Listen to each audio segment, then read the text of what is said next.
हजरत बिलाल से पूछो, ऐ रूह बिलाल तुम बताओ, तुमने कलमा पढ़ा था, क्या तुम्हें कोई तकलीफ हुई थी? तो आज भी हजरत बिलाल की रूह जवाब देगी, ऐ लोगों सुनो सुनो, जब मैंने कलमा पढ़ा तो कोई तकलीफ नहीं हुई, लेकिन जब कलमे को निभाने की बारी आई तो मुझे गर्म रेत पर लिटा दिया गया, मेरे सीने पर बजरी पत्थर रखे गए, मुझे जनाबे वाला छोटे छोटे बच्चों के हवाले कर दिया जाता था। जनाबे वाला हजरत बिलाल को बच्चे मारते थे, बच्चे पीटते थे, कोड़े बरसाया करते थे हजरत बिलाल को, लेकिन जनाब वाला हजरत बिलाल अहद अहद का नारा लगाते थे, अहदात का नारा लगाते थे। लेकिन जब दामने मुस्तफ़ा में आ गए, नबी ने खरीद लिया, हजरत अबू बकर के जरिए बिलाल को खरीदा गया। जब दामने मुस्तफ़ा में आ गए तो हजरत बिलाल कहने लगे, जब तक बिके न थे तो कोई पूछता न, जब तक बिके न थे तो कोई पूछता न था, तुमने हमें खरीद के अनमोल कर दिया। सुभान अल्लाह माशाअल्लाह, हक बात। अजीज़ान मिल्लत इस्लामिया, यही सवाल हजरत अम्मार इब्ने यासिर की रूह से करो। ऐ रूह अम्मार तुम बताओ, तुमने कलमा पढ़ा, क्या तुम्हें कोई तकलीफ हुई? तो आज भी हजरत अम्मार की रूह जवाब देगी, ऐ लोगों कलमा पढ़ा, कोई तकलीफ नहीं हुई, लेकिन जब कलमे को निभाने की बारी आई तो मुझे गर्म शोलों पर लिटा दिया गया। अल्लाह अल्लाह। हजरत यासिर की रूह से जब सवाल करो तो जवाब मिलेगा, बड़ी तकलीफें मिली। आपकी माँ हजरत अम्मार की माँ हजरत यासिर की ज़ौजा हजरत सुमैया की रूह से सवाल करो, ऐ सुमैया तुमने कलमा पढ़ा, क्या तुम्हें कोई तकलीफ हुई? तो हजरत सुमैया की रूह जवाब देगी, ऐ लोगों जब कलमा पढ़ा तो कोई तकलीफ नहीं हुई, लेकिन जब कलमे को निभाने की बारी आई तो बड़ी परेशानी उठाई। अबू जहल आ गया, ऐ सुमैया तूने कलमा पढ़ लिया, तू दायरे इस्लाम में दाखिल हो गई, तू नबी की गुलामी में आ गई, तूने मोहम्मद बिन अब्दुल्लाह का कलमा पढ़ लिया, ये कलमा छोड़ दे। लेकिन जनाब वाला हजरत सुमैया कहती, नहीं नहीं, ये कलमा तो मैं नहीं छोड़ूंगी, जान दे दूंगी लेकिन कलमा नहीं छोड़ूंगी। जनाबे वाला अबू जहल ने हजरत सुमैया, आप अंदाजा तो करो बुढ़ापे का आलम है हजरत सुमैया का, जनाब वाला तकरीबन 60-70 साल की उम्र रही होगी, लगभग इतनी ही उम्र रही होगी। आपके हाथों को बांध दिया, जनाब वाला रस्सी से लपेट दिया गया, घोड़े पर बैठ गया जालिम, घोड़े को एड़ लगा दी। अब जनाब वाला घोड़ा भागने लगा, सुमैया थोड़ी दूर भागी, घोड़े ने जब रफ्तार पकड़ी हजरत सुमैया खिंचड़ने लगी। हजरत अम्मार ये मंजर देख रहे थे।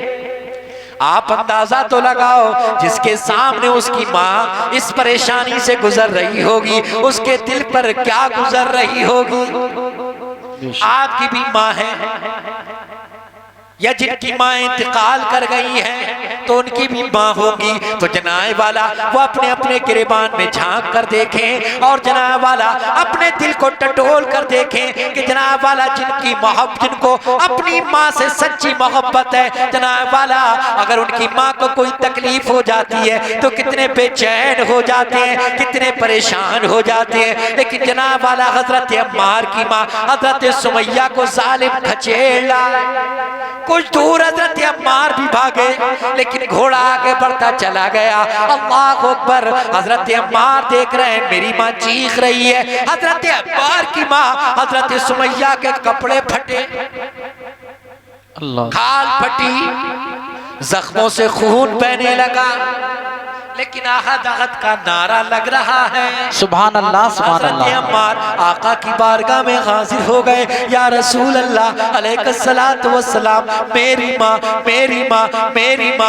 आका फरमाते हैं, अम्मार तुम्हारी माँ को क्या हुआ, अम्मार तुम्हारी माँ को क्या हुआ? हजरत अम्मार अर्ज कर रहे हैं, या रसूल अल्लाह अबू जहल आया था, उसकी टोली आई थी, मेरी माँ को खचेड़ता हुआ ले गया है, जालिम घोड़े पर बैठा हुआ था, मेरी माँ के हाथों को बांध दिया गया, घोड़े को एड़ लगा दी गई और उसने घोड़ा भगाना शुरू कर दिया। मेरी माँ खिंचड़ रही थी, मेरी माँ बड़ी तकलीफ से गुजर रही थी। अल्लाह अकबर, आका फरमाते हैं अम्मार तुम्हारी माँ को लेकर कहाँ गया है? हजरत अम्मार अर्ज कर रहे हैं या रसूलल्लाह उस जानिब गया है। मेरे आका हजरत अम्मार के साथ उस दिशा को उस जानिब जाने लगे। अल्लाह अकबर, एक चौराहे पर अबू जहल खड़ा हो गया, घोड़े को रोक दिया गया, उबाश इकट्ठा हो गए। ऐ सुमैया कलमा छोड़ दो, कलमा पढ़ना छोड़ दो, मोहम्मद के दीन को छोड़ दो। हजरत सुमैया मुस्कुरा रही थी कि जान तो दे दूंगी मगर ईमान ना दूंगी। सुभान अल्लाह माशाअल्लाह। अल्लाह अकबर। हजरत अम्मार की माँ अहदाद का नारा लगा रही है। जालिम ने नेजा उठाया और नाफ के नीचे मारा, खून का फुबारा जारी हुआ। इस्लाम के लिए सबसे पहली शहादत देने वाली खातून का नाम हजरत सुमैया है। सुभान अल्लाह माशाअल्लाह। सबसे पहली शहीदा का नाम सुमैया। इस्लाम के लिए जिस औरत ने सबसे पहली कुर्बानी दी, उस खातून का नाम है हजरत सुमैया। सुभान अल्लाह। आज हमारी माँ बहने, इनके ऊपर कोई जुल्म नहीं होता, कोई तकलीफ नहीं पहुंचती, लेकिन आज ये भी नमाजें अदा नहीं करती हैं। लेकिन मेरे प्यारे याद रखो, अगर माएँ अच्छी नहीं होती हैं तो औलाद भी अच्छी नहीं होती। जी जी जी, हक बात। माँ की गोद अच्छी हो,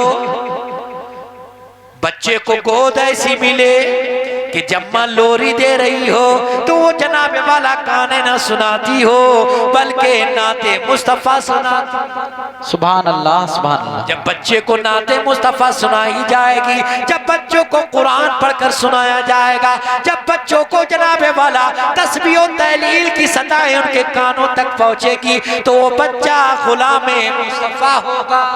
सुभान अल्लाह, हक बात है, बेशक। आज बच्चे माँ बाप के नाफरमान क्यों हैं? आज हमने अपने बच्चों को इस्लाम की तालीम नहीं दी। आज बाज़ाब्ता तौर पर स्कीमें चलाई जा रही हैं, स्कीमें चलाई जा रही हैं कि इतने पैसे ले लो और उधर से ले आओ। मैं इशारे में आप तक बात पहुंचाना चाहता हूं। हमारी माँ बहनों पर अखियार की निगाहें हैं, वो निगाहें लगाए हुए हैं, उनकी स्कीमें चल रही है, उनके दल बने हुए हैं कि मुसलमानों की बहन बेटी को लाओ। ये हुआ कैसे? जी जी। हमारे तरफ उनकी निगाहें उठी कैसे? हमने अपने बच्चों को तालीम रसूल से दूर कर दिया। सुभान अल्लाह सुभान अल्लाह। हमने अपने बच्चों और बच्चियों को इस्लाम की तालीम नहीं दी। हमने अपने बच्चों और बच्चियों को इंग्लिश मीडियम स्कूलों में पढ़ाया। मैं मुखालफत नहीं करता हूं, पढ़ाओ, मगर पहले उनको सच्चा मुसलमान बना, पहले उन्हें दीन की तालीम दो। आज हमारे डॉक्टर, मास्टर, इंजीनियर, वकील, जनाब वाला कहते हैं मौलवियों की क्या बात करना, इन मौलवियों की क्या बात करना, इनका तो काम चीखों पुकार करना है। और अगर उनसे फराइज़ वुज़ू पूछ लिए जाए तो वो भी याद नहीं। हमने देखा है कि बाप की या माँ की रूह जब निकलती है तो इंजीनियर, डॉक्टर, मास्टर कहीं और नहीं जाता है, बल्कि सैयद तहसीन साहब के दरवाजे पर आकर खड़ा होता है। हुजूर चलिए, मेरी माँ दुनिया से जा रही है, मेरा बाप नज़ा के आलम में है, चलिए सूरह यासीन सुना दीजिए। वो दौलत किस काम की जिस दौलत को तूने खर्च कर लाखों रुपए खर्च कर मास्टर बनाया, वकील बनाया, इंजीनियर बनाया, डॉक्टर बनाया। वो डॉक्टर, मास्टर, इंजीनियर तेरे लिए हाथ उठाकर दुआ नहीं कर सकता, कुरान की तिलावत नहीं कर सकता। खुदा की कसम, अगर तूने बगैर पैसा खर्च किए मदरसे में दाखिला कराया होता, खुदा की कसम तेरा बच्चा हाफिज़े कुरान होता, कुरान की तिलावत करता और सवाब तुझे कब्र में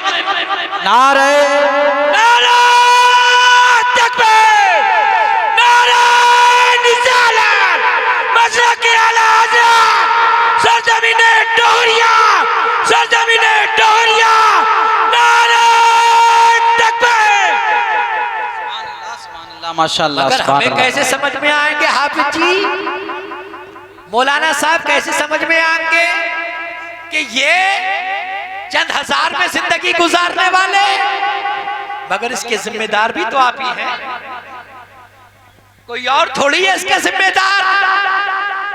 काश तुमने मस्जिदों की तनख्वाहें इतनी रखी होती जितनी एक डॉक्टर की होती है, जितनी एक इंजीनियर की होती है, जितनी एक मास्टर की होती है, तो खुदा की कसम हर घर में हाफिज कुरान और आलिम दीन नजर।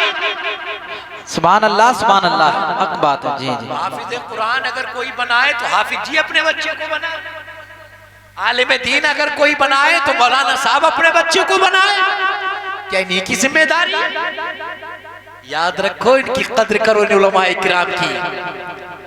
बड़ी हिकारत की निगाह से देखते हो आप, लेकिन तुम्हें मालूम नहीं है जब आलिम रब्बानी इस जमीन पर चलता है, कब्रिस्तान से गुजरता है, तो अल्लाह तबारक व तआला आलिम रब्बानी के गुजरने की बरकत से कब्रिस्तान के मुर्दों से अज़ाब उठा देता। सुभान अल्लाह माशाअल्लाह। आलिम रब्बानी की शान ये है,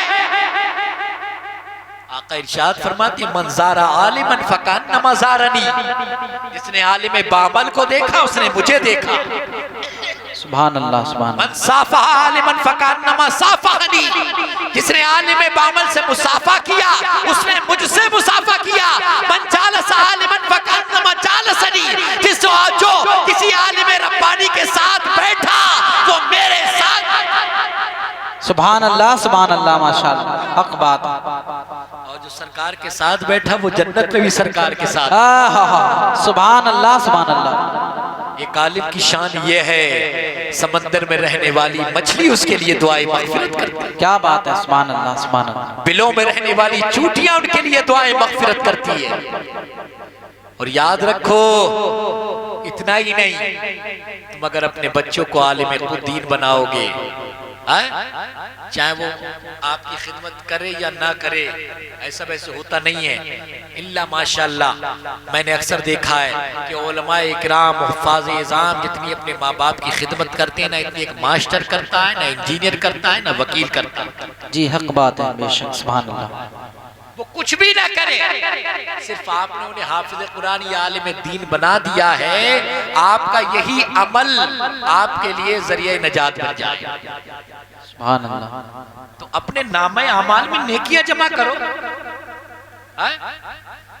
कैसे होगी जमा? शादी के मौके से डीजे बजाने से? कहते हैं मजा नहीं आया है। मजा आया ही नहीं, पता ही नहीं लगा। कहते पता ही नहीं लगा कि शादी है, पता ही लगा शादी है, कुछ पता ही लगा। घर के अंदर गए, अरे वहाँ फला की दावत है, घर में बताया गया, अरे आवाज तो आई नहीं कहीं से। ये हमारी कौम का मिजाज है, जब तक डीजे ना बजे, नाच गाने ना हो जाए, ये बेगैरत बाप अपनी बेटी को मदर मोहल्ले के उबास लौटों के सामने जब तक ना नचाए। अल्लाह अल्लाह। बात कड़वी है कि हमने देखा नहीं है कि डीजे बजते हैं, लोग बताते हैं जनाब वाला, बाप खड़ा हुआ बेटी नाच रही है, अल्लाह अल्लाह। भाई खड़ा हुआ है बहन नाच रही है, शौहर खड़ा हुआ है बीवी नाच रही है। होता नहीं है ऐसा? अरे बोलो, होता है नहीं होता है? जी। अगर तेरी बहन बेटी पर कोई गलत निगाह डाल दे, तेरे बर्तन बदन में आग लग जाती है। और डीजे का इंतजाम कर कर मोहल्ले वालों की एंट्री, सबके लिए दरवाजा खुला है, सब आओ, ऐलान कर कर के अपने घर वालों का, अपने घर की खवातीन का नाच दिखा रहा। अल्लाह अल्लाह। कहाँ गई तेरी गैरत? कहाँ गई तेरी शर्मो हया? आज जो गैरों की निगाहें हमारी बहन बेटियों पर हैं, उसकी एक वजह यह भी है, हमने दरवाजे खोल दिए उनके लिए। ये दरवाजे बंद करो, बंद करो ये दरवाजे, वरना याद रखो वो दिन दूर नहीं है, वो दिन दूर नहीं है कि तुम जनाब वाला सफ़े हस्ती से मिटा दो।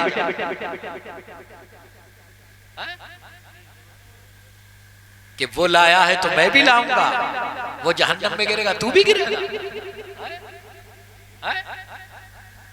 ये नहीं कहते हो कि वो नमाज पढ़ रहा है मैं भी पढ़ूंगा, ये नहीं कहते हो वो जलसा करवा रहा है मैं भी करवाऊंगा, ये नहीं कहते हो कि उसने रोजे रखे मैं भी रोजे रखूंगा, ये नहीं कहते हो कि वो माँ बाप के कदमों को दबाता है मैं भी दबाऊंगा। तो हमारा हाल ये है कि माँ बाप के कदमों को दबाने की बात तो दूर, जल्दी सोचता है मौका ले गला ही दबा दूं, जो कुछ है मेरे कब्जे में आए जल्दी से। लेकिन मेरे प्यारे याद रखो, बस बात वहीं आकर रुकती है, बात वहीं आकर रुकती है। कब तक कैसे करोगे? वक्त आ गया है, गफलत की नींद से जाग जाओ गफलत की नींद से। मौत का कोई पता नहीं। बड़े बड़े जवान दुनिया से जा रहे हैं, कड़ियल जवान जिन्हें बड़ा नाज था अपनी जवानी पर। अल्लाह अकबर। हमने देखा है कि जनाब वाला रात को अच्छे खासे लेटे हैं, सुबह को मस्जिद से आवाज आ रही है, कहने वाला कह रहा है कि फुला दुनिया से चला गया। बेशक क्या तुम ये सोचकर बैठ गए हो कि मरना नहीं? सबको मरना है, मुझे भी मरना है, आपको भी मरना है। कोई माने तब भी मरना है, ना माने तब भी मरना है। तो हमें जब मरना ही है तो मरने से पहले हमें कब्र की तैयारी करना चाहिए। अरे करना चाहिए नहीं चाहिए तो कैसे करनी चाहिए? नमाजों की पाबंदी, नमाजों की पाबंदी, यही सच्चा इश्क रसूल है, यही सच्चा इश्क रसूल है। आप नमाजें ना पढ़ें, लाख आप यहाँ से करते रहें, ये करते रहें, वो करते रहें, उनसे कोई फायदा हासिल नहीं है। फरमाया ये गया हदीस पाक के अंदर कि उस शख्स का कोई नफिल कबूल ही नहीं होता है जो फर्ज अदा नहीं करता है। फर्ज छोड़कर आप जनाब वाला चक्कर लगा रहे हो जगह जगह, कभी कहीं कभी कहीं कभी कहीं। तो मेरे प्यारे पहले नमाज पढ़ो। अरे कम से कम जिस वक्त की मिलती है उस वक्त की तो पढ़ लिया करो। हमने देखा है कि जनाब वाला मस्जिद के बाहर बैठे रहते हैं, 4-6 लोग बैठ के बातें कर रहे हैं, दुनिया की खुराफातें कर रहे हैं, और बैठ के मैंने देखा है सिर्फ गुनाही कमाते हैं वो। कोई सामने से गुजर गया, देखो तो इसके कपड़े देखो, अरे साहब जमीन पे कदम नहीं रख रहे आए तो, इसकी अकड़ देखो, अरे बड़ा रुपया है इसके पास तो पता नहीं कहां से लिया आया। ये बैठ के बात तो ये क्या है? गीबत। और जानते हो गीबत कितना बड़ा गुनाह है? गीबत करना ऐसा है जैसे अपने मुर्दार भाई का गोश्त खाना। मगर हम इन चीजों पर ध्यान नहीं देते, तो इन चीजों पर तवज्जो करने की जरूरत है। मैं एक आखिरी बात पेश कर दूं और अपनी तकरीर को समेट दूं। ये निकाह के मौके से प्रोग्राम रखा गया है। आज हमारा मुआशरा और समाज ये है कि हम अपने बेटे या बेटी के लिए कोई रिश्ता तलाश करते हैं तो हम देखते हैं कि दौलतमंद हो, रईस आज़म हो, जनाब वाला उसके पास जमीन हो, जायदाद हो, लेकिन हम ये नहीं देखते हैं कि उसके पास दीन है या नहीं, दीन है या नहीं। ताबई है, खैरुत ताबईन जिसको कहा जाता है, जिनको कहा जाता है हज़रत सईद बिन मुसय्यिब, अल्लाह अकबर, अपने वक्त के आलिम, अपने वक्त के मुहद्दिस, बड़े बड़े शागिर्द, बड़े बड़े अपने वक्त के जनाब वाला मुहद्दिस साहब के शागिर्द थे। आपकी एक बेटी है, बड़ी खूबसूरत है, बड़ी हसीन व जमील है, खलीफे वक्त ने रिश्ता भेजा। खलीफा वक्त, अंदाजा लगा, आप इसको आसान जबान में यूं समझिए, बादशाह वक्त रिश्ता भेजा कि सईद बिन मुसय्यिब अपनी बेटी का निकाह हमारे बेटे के साथ कर दो। लेकिन हज़रत सईद बिन मुसय्यिब ने माजरत तलब की, कहा मैंने अपनी बेटी को कुरान पढ़ाया है, हदीस पढ़ाई है, लेकिन मैंने अपनी बेटी को बादशाहों के दरबार के आदाब नहीं सिखाए। अल्लाह, आपकी दरसगाह में बड़े बड़े उलमा तालीम हासिल किया करते थे। एक मरतबा आपने फरमाया अबू वदा नजर नहीं आते, अबू वदा नहीं दिखते, तो लोगों ने कहा उनकी बीवी का इंतकाल हो गया है। तवज्जो करना, आपके शागिर्दों ने बताया उनकी बीवी का इंतकाल हो गया है, इसलिए हुजूर वो नहीं आए हैं। आपने कहा अच्छा चलो हम भी चलते हैं ताज़ियत के लिए। अल्लाह अकबर। शागिर्दों के साथ हज़रत सईद बिन मुसय्यब दरवाजे पर पहुंचे, दरवाजे पे दस्तक दी। अबू वदा बाहर आए, अपने उस्ताद को देखा, हाथों का बोसा लिया, सलाम पेश किया। आप फरमाया हुजूर मेरे दरवाजे पर। आपने फरमाया हमने सुना है अबू वदा तुम्हारी बीवी का इंतकाल हो गया है। अबू वदा कहते हैं हाँ हुजूर मेरी बीवी का इंतकाल हो गया है। हज़रत सईद बिन मुसय्यब आगे फरमाते हैं अबू वदा क्या तुम्हारा निकाह करने का इरादा है? क्या फरमाया? निकाह करने का इरादा है। अबू वदा कहते हैं हुजूर मुझे कौन अपनी बेटी देगा, मैं तो गरीब हूँ, एक वक्त का खाना होता है दूसरे वक्त का पता नहीं होता है, कौन मुझे अपनी बेटी देगा? हज़रत सईद बिन मुसय्यब कहते हैं मैंने जो सवाल किया है उसका जवाब दो, क्या तुम्हें निकाह करना है? अबू वदा कहते हैं हाँ हुजूर मुझे निकाह करना है। अल्लाह अकबर। आप फरमाते हैं अबू वदा मैंने अपनी बेटी का निकाह तुम्हारे साथ कर दिया। सुभान अल्लाह। कुर्बान जाओ, कुर्बान जाओ। हज़रत सईद बिन मुसय्यब ने खड़े खड़े निकाह कर दिया। महर के लिए पैसे नहीं है। हज़रत सईद बिन मुसय्यब कहते हैं मेरी बेटी का महर ये है कि तुम मेरी बेटी को हदीस की तालीम दोगे। सुभान अल्लाह। हदीस पढ़ाओगे मेरी बेटी को। अल्लाह अकबर। रुखसत होने के बाद हज़रत सईद बिन मुसय्यब घर पहुंचे हैं। घर पहुंचने के बाद अपनी बीवी से फरमाते हैं, अपनी अहलिया से फरमाते हैं ऐ मेरी ज़ौजा सुनो मेरी बेटी को तैयार कर दो। अल्लाह अकबर। आप फरमाते हैं बेटी को मेरी तैयार कर दिया जाए, अच्छा लिबास पहना दिया जाए। अल्लाह अकबर। सईद बिन मुसय्यब कहते हैं मैंने अपनी बेटी का निकाह अबू वदा से कर दिया है। आप देखो उस वक्त की माँ भी कितनी अजीम शान थी, उस वक्त जनाब वाला बीवियां भी कैसी आला हुआ करती थी। सईद बिन मुसय्यब की बीवी ने अहलिया ने ये नहीं कहा तुमने बगैर मेरी राय के कैसे निकाह कर दिया। अगर आज ऐसा हो जाता तो घर में कयामत हो जाती। तुमने ऐसे कैसे निकाह कर दिया? उसका घर बार देखा, उसका कारोबार देखा, उसका बिजनेस देखा, वो कमाता कितना है, वो खाता कैसा है, कुछ देखा? कोई सवाल नहीं है। शौहर ने निकाह कर दिया है, बेटी को तैयार कर दिया गया है। अपनी बेटी का हाथ पकड़ा। हजरत सईद बिन मुसय्यब अबू वदा के दरवाजे पर दस्तक देते हैं। दरवाजा खुला, अबू वदा हाजिर हुए। हुजूर कैसे हाजिर हुए, हुजूर कैसे तशरीफ लाए हैं? अबू वदा से सईद बिन मुसय्यब फरमाते हैं अबू वदा मैंने ये गवारा ना किया कि तुम्हारी बीवी हो और तुम बीवी होने के बावजूद रात तन्हा गुजारो,